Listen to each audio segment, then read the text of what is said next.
দাঁত দিয়ে আবার ট্রেন কি করে টানে? এটা কি আদৌ কোনো সাধারণ মানুষের পক্ষে করা সম্ভব? ভাবতেই অবাক লাগে, তাই তো?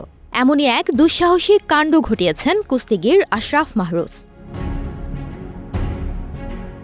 ট্রেনের বেশ কয়েকটি বগি একসঙ্গে লাগানো, ওজন প্রায় ২৭৯ টন। রেললাইনের ওপর থাকা এমন ভারী ট্রেনকে টেনে নিয়ে যাওয়াই তো একজন মানুষের জন্য অসম্ভব কাজ। আর কেউ যদি শুধুমাত্র দাঁত দিয়ে সেই ট্রেন টেনে নিয়ে যান, তাহলে তো বিস্মিত না হয়ে উপায় নেই।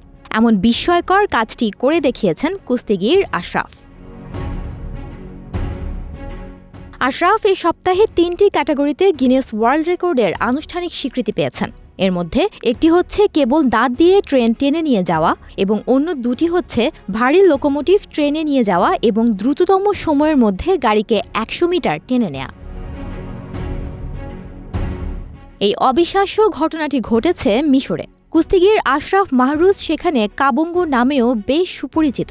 আশরাফ বলেন, তিনি ২ টন ওজন লোকোমোটিভ মাত্র ৪০ সেকেন্ডে টেনে নিয়ে যান। মিশরের রাজধানী কায়রোর রামসেস রেল স্টেশনে গত বৃহস্পতিবার আশরাফের ট্রেন টেনে নিয়ে যাওয়া দেখতে বিপুল সংখ্যক মানুষ উপস্থিত হন। দড়িতে বেঁধে তিনি যখন দাঁত দিয়ে ২৭৯ টন ট্রেন টেনে নিয়ে যাচ্ছিলেন, তখন উপস্থিত মানুষ উচ্ছ্বাস প্রকাশ করছিলেন। আশরাফ দাঁত দিয়ে ট্রেনটি ১০ মিটার অর্থাৎ ৩৩ ফুট টেনে নিয়ে যান। এরপর আশরাফ নিজের বাহু দিয়ে ট্রেনটি টেনে নিয়ে যেমন নিজের কৃতিত্বকে আরও বেশি করে ফুটিয়ে তুলেছেন, তেমনি উপস্থিত মানুষও তার এমন বিস্ময়কর কাজ উপভোগ করেছে। ৪০ বছর বয়সী আশরাফ কুস্তিগিরদের সংগঠন ইজিপশিয়ান ফেডারেশন ফর প্রফেশনাল রেসলার্সদের প্রেসিডেন্ট।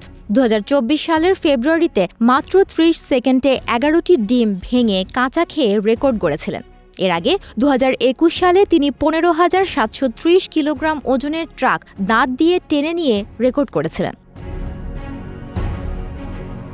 বৃহস্পতিবার আশরাফের ওই ট্রেন টেনে নেয়ার অনুষ্ঠানের আয়োজকদের একজন বলেন, চূড়ান্ত প্রতিযোগিতার আগে আশরাফ মাত্র ২০ দিন অনুশীলন করেছিলেন, তাও সেটা নিয়মিত ছিল না। তিনি আরও বলেন, আশরাফের আসলেই অস্বাভাবিক শক্তি রয়েছে। সুমনা মোস্তফা, প্রবাস খবর।